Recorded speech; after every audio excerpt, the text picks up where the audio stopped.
నినాదంతో గౌరవ ముఖ్యమంత్రి గారు ఈ హరితహార కార్యక్రమాన్ని చేపట్టడం జరిగింది అధ్యక్ష. మేము కూడా గౌరవ ముఖ్యమంత్రి గారి పుట్టినరోజు సందర్భంగా మా విద్యాశాఖ మంత్రి గారి ఆదేశంతో యావత్ తెలంగాణ పాఠశాలలో దాదాపు 80,000 మొక్కలు నాటడం జరిగింది. అదే కాకుండా హరితహార కార్యక్రమంలో కూడా మా విద్యార్థులు మా ఉపాధ్యాయులు భాగస్వాములై దాన్ని విజయవంతం చేసే విధంగా కృషి చేయడం జరిగిందని మీకు తెలియజేస్తూ, మీ ద్వారా మన మంత్రి గారిని కోరేది ఏంటంటే ఇట్లాంటి కార్యక్రమాలు చేపట్టినటువంటి ఉపాధ్యాయులను విద్యార్థులను ప్రోత్సహించే విధంగా కూడా ఒక కార్యక్రమాన్ని రూపకల్పన చేసినట్టయితే మా ఎడ్యుకేషన్ డిపార్ట్మెంట్ ద్వారా చేస్తున్నాం అధ్యక్ష. ఎందుకనంటే 5th సెప్టెంబర్ నాడు టీచర్స్ డేలో అట్లాంటి వారిని కూడా కొంతమందిని సన్మానం చేసే కార్యక్రమాన్ని పెట్టినాం. ఈరోజు ఫారెస్ట్ డిపార్ట్మెంట్ తరఫున కూడా ఇటు ఉపాధ్యాయులను విద్యార్థులను ప్రోత్సహించే విధంగా ఒక కార్యక్రమాన్ని చేస్తే ఇంకా మోటివేట్ అయ్యి ఈ కార్యక్రమం దిగ్విజయమయ్యే అవకాశం ఉంది కనుక దాని మీద ఆలోచన చేయాల్సిందిగా గౌరవ మంత్రి అని కోరుతున్నాను. నర్సిరెడ్డి గారు.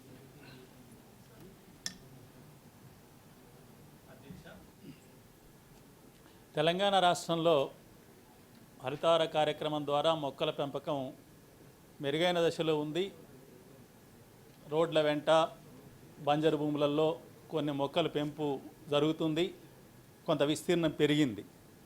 ఈ క్రమంలోనే పెట్టిన మొక్కలన్నీ బతకాలి అంటే నాకు వచ్చిన సూచన ఏంటంటే సంవత్సరం పైబడిన సీడ్లింగ్స్ని ఇస్తేనే, మొక్కల్ని ఇస్తేనే వాటి బ్రతికే ఛాన్స్ ఎక్కువ ఉంటుంది, ఎక్కువ బతుకుతున్నాయి. అదే 6 నెలలు 3 నెలల మొక్కలు ఇచ్చినట్లయితే ఎక్కువ చనిపోతున్నాయని చెప్పి కింది నుంచి సమాచారం ఉంది. కాబట్టి వచ్చే సంవత్సరానికి ముందే ఈ నర్సరీలను పెంచి సంవత్సరం పైబడిన మొక్కల్నే అందజేసినట్లయితే ఉపయోగకరంగా ఉంటుంది. ఆ మొక్కల్నే పాఠశాలలకు కానీ రోడ్లెమ్మడి కానీ నాటినట్లయితే ఉపయోగకరంగా ఉంటుంది. అందుకొరకు ఏమైనా చర్య తీసుకుంటారా అని చెప్పి నేను తెలియజేస్తున్నా. అదేవిధంగా పాఠశాలల్లో స్థలాల్ని సరైన పద్ధతిలో ఎంపిక చేసి మొక్కలు పెంచేందుకు కొన్ని పాఠశాలకు నీటి వసతి లేదు, అంటే తాగేందుకు ఉంది, పిల్లలు మధ్యాహ్న భోజనానికి కడుక్కుంటేందుకు సరిపోతున్నాయి, కానీ మొక్కలు పెడితేందుకు కొన్ని పాఠశాలలో లేవు. ఆ నీటిని కూడా ఇచ్చినట్లయితే ఎక్కువ పెంచుకునే అవకాశం ఉంటుంది. 3వ పాయింట్ ఏంటంటే మున్సిపాలిటీలలో వార్డుల వారీగా ప్రతి వార్డుకు 200 మొక్కలు పెట్టండి, 300 మొక్కలు పెట్టండి అని చెప్తున్నట్టు నేను అటెండ్ అయిన మున్సిపాలిటీలో నాకు సమాచారం ఉంది. అలా కాకుండా వార్డులు ఎలా ఉన్నాయంటే కొన్ని వార్డులేమో జనాభా ఎక్కువ ఉంటుంది, స్థలం తక్కువ ఉంటుంది. కొన్ని వార్డులేమో ముఖ్యంగా అవుట్స్కట్స్ వార్డ్స్ ఏమో జనాభా తక్కువ ఉంటుంది, విస్తీర్ణం ఎక్కువ ఉంటుంది. కాబట్టి వార్డులకు సమానంగా కాకుండా మొక్కలు పెంచే వార్డులు గుర్తించి ఆ వార్డులకు ఎక్కువ ప్రియారిటీ ఇస్తే బాగుంటుంది. అటువంటి చర్యలు ఏమైనా తీసుకుంటారా అని చెప్పి ఈ సందర్భంగా అడుగుతున్నాను. నవీన్ రావు. అధ్యక్ష, మన ప్రభుత్వం 6వ విడత హరితహారంలో భాగంగా జపాన్ చెందినటువంటి పర్యావరణవేత్త అకిరా మియావాకి అనే పర్యావరణ ఏర్పాటు చేసినటువంటి విధానంలో ప్రతి గ్రామంలో మనం 1 ఎకర్ తీసుకొని చెట్లు పెట్టాలనే ఒక సంకల్పంతో ముందుకు పోతున్నాం అధ్యక్ష.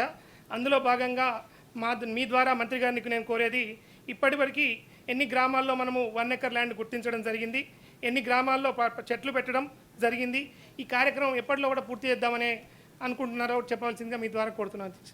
గౌరవ మంత్రి గారు.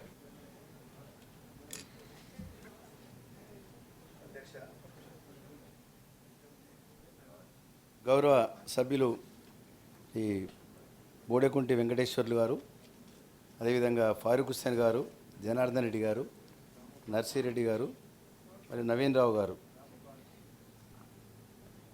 అడిగిన ప్రశ్నలకు సమాధానము, మరి మన తెలంగాణ రాష్ట్రము సాధించుకున్న తర్వాత గౌరవ ముఖ్యమంత్రి గారు ఈ అడవులు పూర్తిగా నశించిపోయినాయి, ధ్వంసమైపోయినాయి, పచ్చదనం అంతా కూడా పోయింది, వాతావరణం సమతుల్యంగా లేదన్న భావనతో ప్రస్తుతం ఉన్నటువంటి 24% ఉన్నటువంటి అడవులను 33% పెంచాలన్న సంకల్పంతో మరి ముఖ్యమంత్రి గారు మొదలుపెట్టినటువంటి కార్యక్రమం ఒక యజ్ఞంలాగా తీసుకోవడము, ముందుకెళ్ళడం జరుగుతుంది అధ్యక్ష. ఈ తెలంగాణ మొత్తం భౌగోళిక విస్తీర్ణము 2,77,10,412 ఎకరాల మన విస్తీర్ణం గల ఇందులో 66,64,159 ఎకరాలు అటవీ భూమి ఉంది అధ్యక్ష. అంటే భౌగోళిక విస్తీర్ణంలో టోటల్గా 24.5% అటవీ శాతం ఉంది.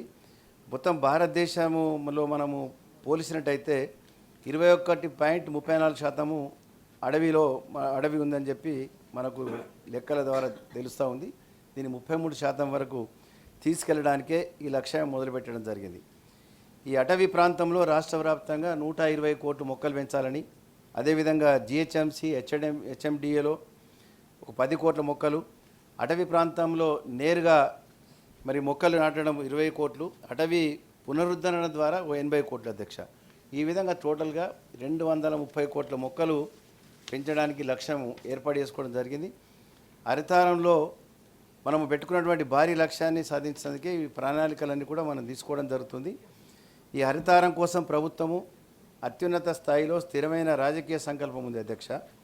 ముఖ్యమంత్రి గారు ప్రభుత్వ స్థాయిలో నిర్విరామ పరిశీలన ప్రోత్సాహం హరితారంకు విజయానికి ఉంది. ఈ విధంగా సమాజంలో అన్ని వర్గాలు హరితారం సొంతము చేసుకొని స్వచ్ఛందంగా పాల్గొంటున్నారు అధ్యక్ష. అదేవిధంగా ప్రైవేటు సంస్థలు, మరి కేంద్ర ప్రభుత్వ సంస్థలు, ఇతర ప్రభుత్వ భాగస్వామ్య సంస్థలు ఇంక్లూడింగ్ పాఠశాలలు, ప్రభుత్వ కార్యాలయాలు అన్నీ కూడా భాగస్వామ్యంతో మనము విద్యార్థులు, అదేవిధంగా ఉపాధ్యాయులు ప్రతి ఒక్కరి భాగస్వామ్యంతో ఈ యొక్క 100% పచ్చదనం నింపాలనే లక్ష్యంతో పనిచేస్తున్నాం అధ్యక్ష. అదేవిధంగా ఈ పొలం గట్లపైన, చెరువు గట్లపైన కూడా ఆదాయాన్నిచ్చే మొక్కలు కూడా నాటడం జరిగింది అధ్యక్ష. దానికి అదనపు ఆదాయం కోసం కూడా కృషి జరుగుతూ ఉంది. ఈ సమాజంలో ప్రతి ఒక్కరూ హరితారం తమ కోసం, భవిష్యత్తు తరాల కోసం ఉద్దేశించిన కార్యక్రమం అనే భావన వచ్చింది. అందుకొరకు మొక్కలు నాటేందుకు, వాటి రక్షణకు స్వచ్ఛందంగా కదులుతున్నారు అధ్యక్ష.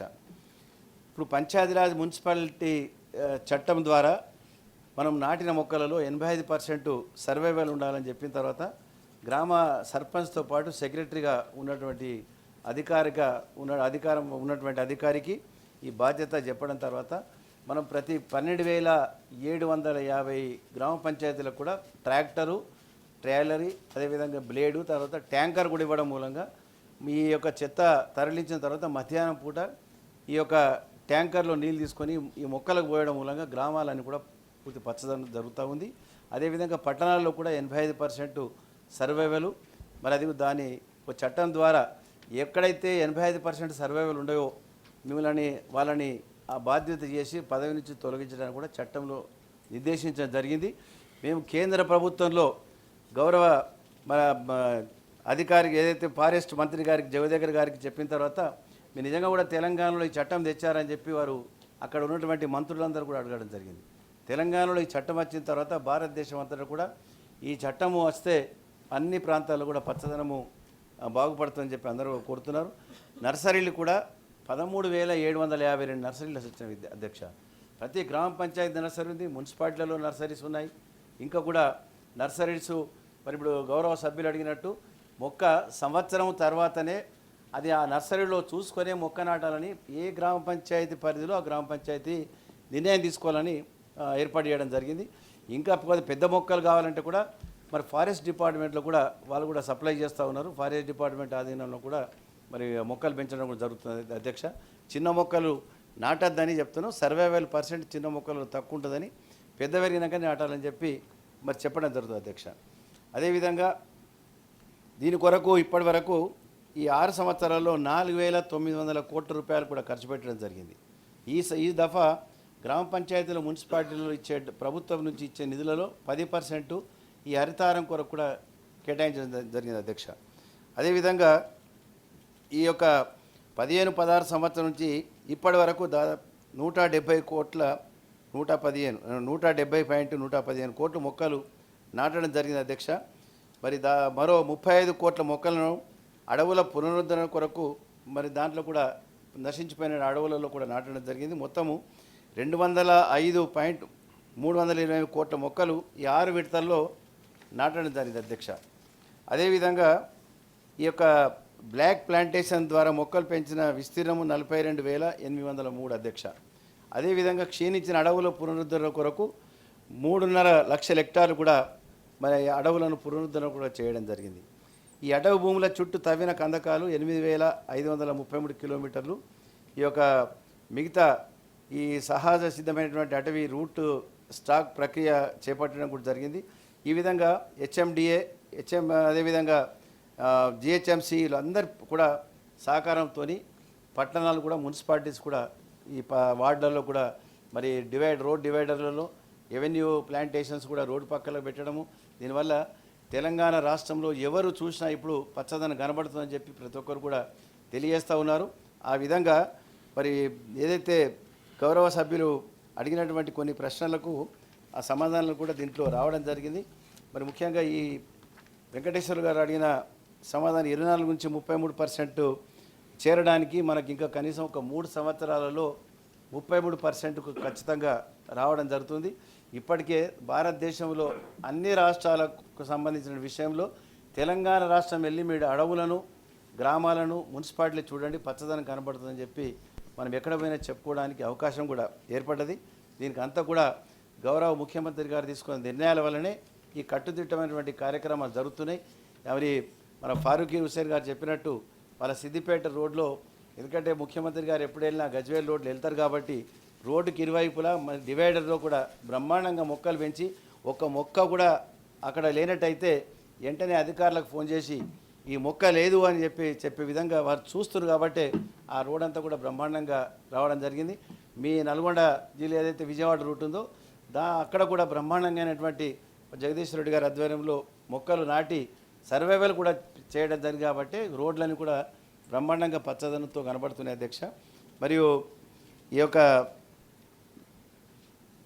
ఈ మిర్యాలగూడలో ఉన్నటువంటి మన ఏదైతే మియావాకీ అయితే చెప్పారో నవీన్ రావు గారు, ఈ మియావాకీ సిస్టమ్ అనేది మన యాదాద్రి మోడల్ అని పేరు పెట్టి మన ముఖ్యమంత్రి గారు తంగడి వెనము భువనగిరి మీ జిల్లాలోనే ఉంది అధ్యక్ష. దాన్ని కూడా మేము ప్రత్యక్షంగా చూడడం జరిగింది. నిజంగా కూడా 2 సంవత్సరాల లోపల మొత్తం దాంట్లో దాదాపు ఒక 4,000 ఒక ఎకరంలో 4,000 మొక్కలు నాటడం జరిగింది అధ్యక్ష. ఒక అటవీ క్షేత్రంలో కనబడుతుంది. ఈ విధంగా మరి తెలంగాణ రాష్ట్రంలో అన్ని గ్రామాలలో ఈ హరితవనమును మనం ఏర్పాటు చేయాలన్నప్పుడు దాదాపు 12,500 గ్రామ పంచాయతీలకు గాను 7,500 గ్రామ పంచాయతీలకు ఇప్పటికే ఎకరం పైననే స్థలం సేకరణ జరిగింది అధ్యక్ష. ఇవన్నీ కూడా పూర్తి కావడానికి ఖచ్చితంగా తెలంగాణ రాష్ట్రము మన భారతదేశంలో ఒక నంబర్ 1గా కావడానికి మనకు మంచి అవకాశం ఉంది.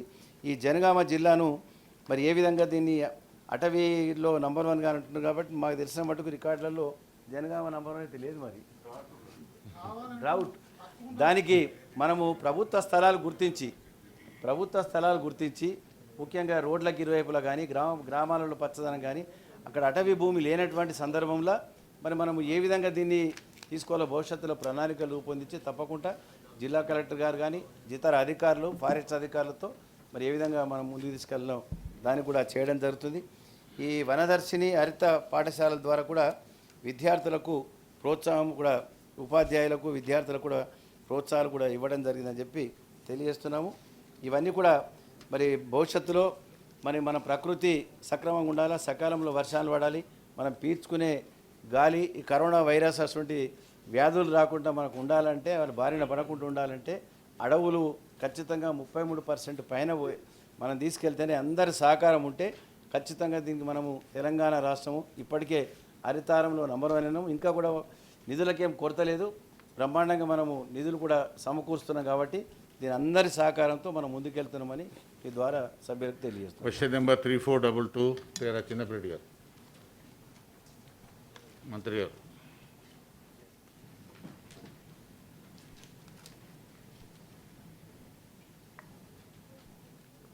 ఏకి సమాధానం అవునండి. బికి సమాధానం సేకరించినవి ఫెవిపిరవిర్ టాబ్లెట్లు 2,52,348, రెమిడిసివిర్ ఇంజెక్షన్స్ 32,800. ఇప్పటి వరకు పేషెంట్లకి 2,06,949 ఫెవిపిరవిర్ టాబ్లెట్లు, 24,408 రెమిడిసివిర్ ఇంజెక్షన్లు ఇవ్వడమైంది.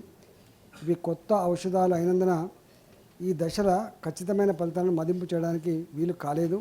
సికి సమాధానం అవునండి. చిన్నపరెడ్డి గారు. Much for giving me this opportunity, dear Chairman Garu.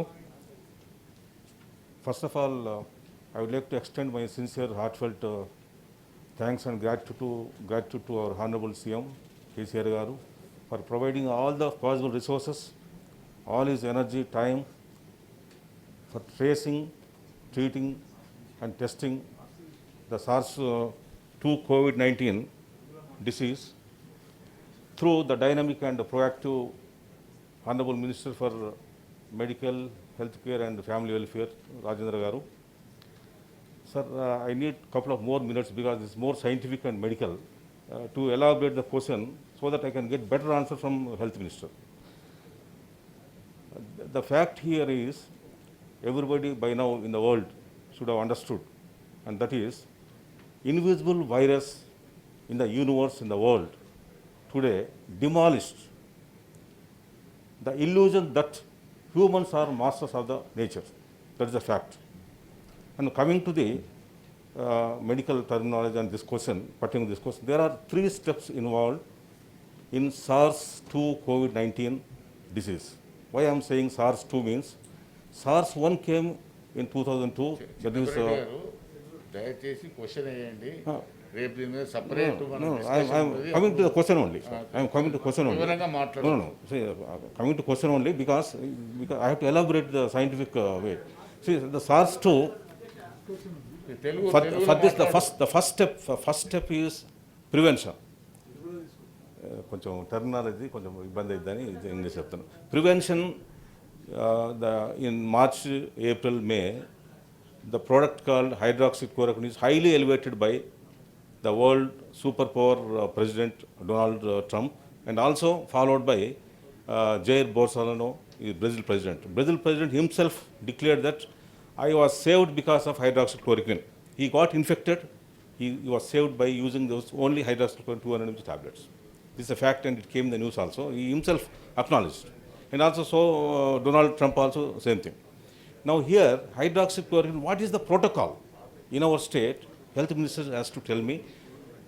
For prevention, I mean for frontline healthcare workers like doctors, nurses, compounders, even the patient relatives, whether they are using hydroxychloroquine even now as per ICMR guidelines, because this product is highly controversial, but it is a fact that this has lot of potential. As a scientist, I know the capacity of this product. This is unnecessarily became victim. It is politicized by WHO president and China president together. And of course, Trump was in favor of this drug. He himself used, but it was sidelined. But that is a fact. Now, I should know what is the protocol today in our state. What is the usage of this hydroxychloroquine 200 mg tablets? How much you have procured so far? That is first question. Second question is, you mentioned that you have only procured 2,06,949 tablets used as of now, administered on the patients, COVID-19 patients. Okay. But the course of Favipiravir tablets, 122 tablets in 14 days. The first day, 9 tablets in the morning, 9 tablets in the evening, 200 mg both. The second day, 4 tablets in the morning, 4 in the evening, continuously for 14 days. Then that's a course.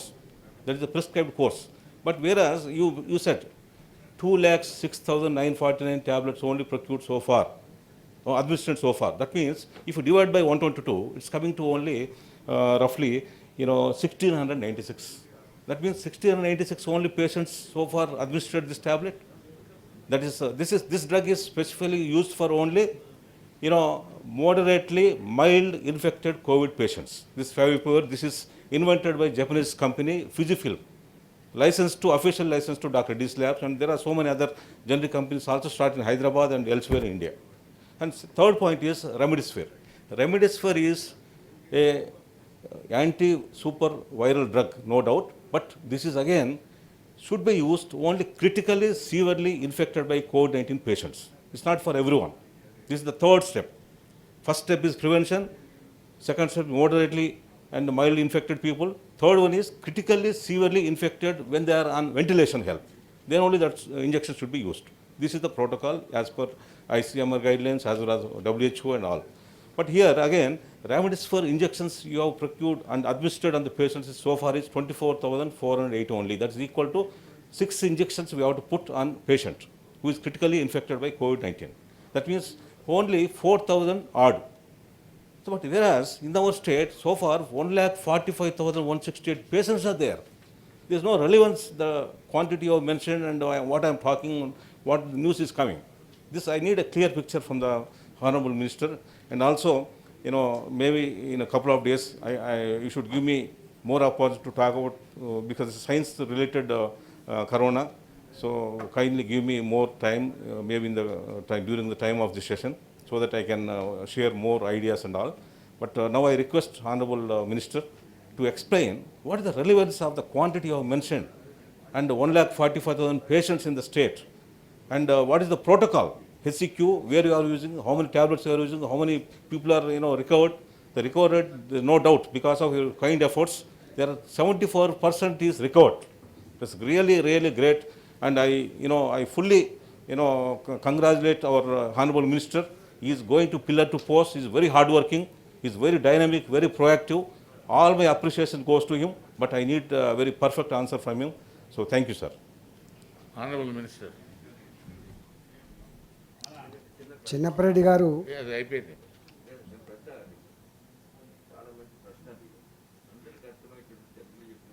రేపు దాని మీద separate discussion ఉంది, అప్పుడు మాట్లాడినప్పుడు డీటెయిల్గా. అందుకనే రేపు separate discussion ఉంది కోవిడ్ మీద, అప్పుడు చేద్దాం.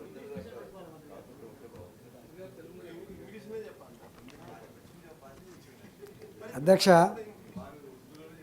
వారి ఫార్మా రంగంలో అపారమైన అనుభవం ఉన్నవారు. జనరల్గానే వారికి దీని మీద ఇంట్రెస్ట్ కూడా ఉంటుంది, దీని మీద ఎక్కువ నాలెడ్జ్ కూడా ఉండే ఆస్కారం ఉన్నది. కానీ ఇది చాలా సింపుల్ క్వశ్చన్.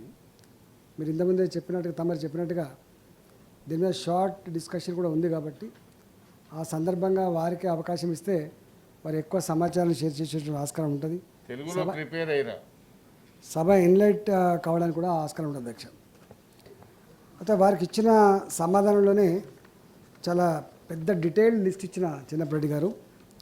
ఎస్సీకు టాబ్లెట్లు ఎన్ని ప్రొక్యూర్ చేసుకున్నాం, రెమ్డెసివిర్లు ఎన్ని చేసుకున్నాం, మిగతా పారాసెటమాల్ లాంటివి ఎన్ని చేసుకున్నాం అనేది పెద్ద లిస్ట్ ఉంది. ఇలా కోట్లలో సమకూర్చుకున్నాం.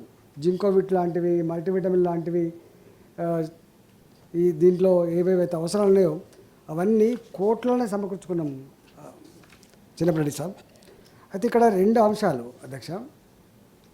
ఇప్పటికి కూడా ప్రపంచంలో ఏ దేశానికి కూడా ఇది గిట్లా అని చెప్పగలిగేటువంటి స్థాయి, స్థితి సంతరించుకోలేదు. ఈవెన్ అమెరికా లాంటి దేశం, బ్రిటన్ లాంటి దేశం ఎట్లా కుప్పిగంతు లేచిందో కూడా మనం చూసినాం అధ్యక్ష. ప్రపంచాన్ని గైడ్ చేయాల్సింది WHO, దాన్ని అందిపుచ్చుకొని దేశాన్ని గైడ్ చేయాల్సింది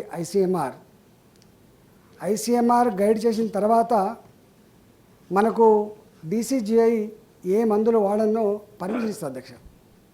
కాబట్టి ఇప్పటికున్నటువంటి పరిస్థితులలో 181% పేషెంట్స్ పాజిటివిటీ ఉన్నప్పటికీ కూడా ఏసిమ్టమాటిక్ ఉంటారు కాబట్టి, వాళ్ళకి ఏ లక్షణాలు ఉండవు కాబట్టి వాళ్ళకి ఏ మందులు అక్కర లేకుండా నయమయ్యేటువంటి ఆస్కారం కూడా ఉంటుంది.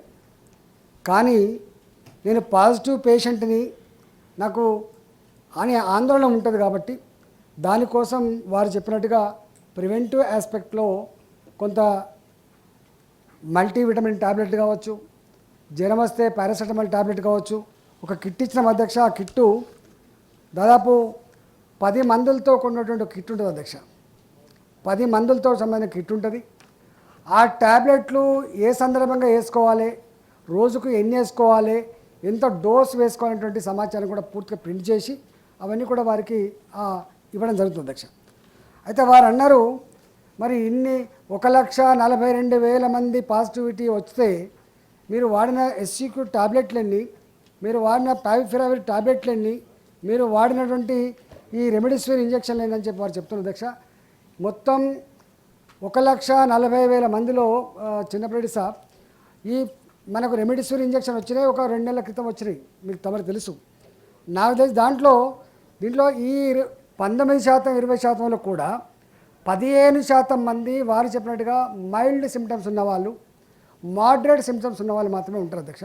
ఈ మైల్డ్ సిమ్టమ్స్ ఉన్న వాళ్ళకి, మోడరేట్ సిమ్టమ్స్ ఉన్న వాళ్ళకి కొంత అజిత్రోమైసిన్ లాంటి యాంటీబయాటిక్స్తో పాటుగా పావిఫిరావిర్ లాంటి యాంటీవైరల్ టాబ్లెట్తో పాటుగా ఒకవేళ డెవలప్ కనుక అయితే 7 రోజులకో 6 రోజులకో లక్షణాలు తీవ్రంగా కనుక ఉంటే అప్పుడు తప్పకుండా ఇంజెక్షన్ తీసుకుని సాగిపోతున్నాం అధ్యక్ష. ఎప్పుడైతే లంగ్ ఇన్ఫెక్ట్ అయింది, మొస ఇబ్బంది అవుతుందనేటువంటి పరిస్థితి వచ్చినప్పుడు తప్పకుండా అన్నీ చేస్తున్నాం అధ్యక్ష.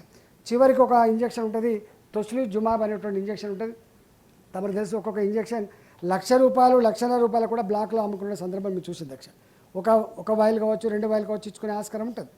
ఆ తర్వాత ప్లాస్మా థెరపీ కూడా వచ్చింది అధ్యక్ష. అందుకనే వారు చెప్పినట్టుగా 1,42,000 మందికి పావిఫిరావిర్ కానీ 1,42,000 మందికి ఈ రెమిడిసివిర్ ఇంజెక్షన్లు ఇచ్చేటువంటి అక్కర ఉండదు. అది కేవలం 4%, 5% మందికి మాత్రమే ఉంటుంది. అది కూడా ఈ ఐసీఎంఆర్ గైడ్లైన్స్కు లోబడి మాత్రమే మన నిష్ణాతులు ఎప్పటికప్పుడు అసెస్ చేసుకొని, ఈ మధ్యకాలంలో తమకు తెలుసు ఈ టొసిలిజుమాబ్ అనే ఇంజెక్షన్ ఇవ్వద్దని చెప్పి కంపెనీ ఇట్సెల్ఫ్ చెప్పింది. అది కంపెనీ ఇట్సెల్ఫ్ చెప్పింది, ఎందుకంటే అది వాడితే రేపు ఇంకొక రోగాన్ని దారిచ్చే ఆస్కారం ఉన్నది, ట్యూబర్కులోసిస్ వచ్చే ఆస్కారం ఉందని చెప్తున్నారు. ఈనాటికి కూడా మీరు మనం చెప్తున్నట్టుగా పూర్తి స్థాయిలో ఈ రెమిడిసివిర్ పనిచేసిందని కానీ పావిఫిరావిర్ పనిచేసిందని కానీ ఎక్కడ లెక్కలు లేవు. కాకపోతే ఒక్కటేంటంటే లంగ్స్ కనుక ఎక్కువ ఇన్ఫెక్ట్ అయినప్పుడు మాత్రం కొంత ఇబ్బంది అవుతున్నమాట వాస్తవం. ఈవెన్ ఆక్సిజన్ పెట్టినా, ఈవెన్ వెంటిలేటర్ స్థాయికి పెట్టినా కూడా బతకడం కష్టమవుతా ఉంది. 10% ఈవెన్ వెంటిలేటర్ మీద పేషెంట్ 5 నుంచి 10% కూడా బతికే సందర్భాలు లేవు.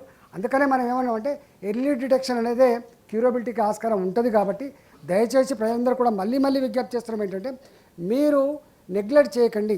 మేము అనేక మంది మా సాక్షులు కూడా కోల్పోయినాం అధ్యక్ష. వాళ్ళు ఎవరైతే నేను ఫైల్ వాను కదా, నేను ఆరోగ్యంగా ఉన్నా కదా, నాకేం లేదు కదా అని చెప్పి ఎవరైతే నెగ్లెక్ట్ చేసిండో 4 రోజులు 5 రోజుల వరకు ఇంటనే మలుసుకొని పడుకున్నారో వాళ్ళందరికీ చివరికి శ్వాసకోశమైన ప్రాబ్లం వచ్చినప్పుడు చాలా కష్టమైంది అధ్యక్ష. అందువల్ల దీనికి మొట్టమొదటి మందు ధైర్యం, రెండవ మందు మన సాచర్లు కానీ మన చుట్టుపక్కల వాళ్ళు కానీ ఇచ్చేటువంటి మోరల్ సపోర్ట్, మూడవది తప్పకుండా ఇంతకుముందు చెప్పిన కిట్టు, 4వది దీనికి ఉన్నటువంటిది ఆక్సిజన్, 5వది తప్పకుండా మిగతా అన్ని కూడా మనం చేస్తూ ఉన్నాం. అందువల్లనే ఇవాళ మన దేశంలో కానీ ఎస్పెషల్లీ మన రాష్ట్రంలో కానీ ఇక్కడ డెత్ రేట్ చూస్తే అధ్యక్ష, ఈవెన్ బెల్జియం లాంటి దేశంలో 14.2%, ఇటలీ లాంటి దేశంలో 14% మంది చనిపోయిన సందర్భాలు మనం చూసాం. కానీ తెలంగాణలో 0.62 మాత్రమే మన దగ్గర డెత్ రేట్ ఉంది అధ్యక్ష. అందుకని తెలంగాణ రాష్ట్ర ప్రభుత్వం తప్పకుండా ఈ విషయంలో చాలా అప్రమత్తంగా ఉంది. ఎన్ని డబ్బులైనా ఖర్చు పెట్టి ప్రతి మనిషిని బతికించుకునే ప్రయత్నం చేస్తూ ఉందని చెప్పి తమ ద్వారా సభకు తెలియజేస్తుంది అధ్యక్ష. Question number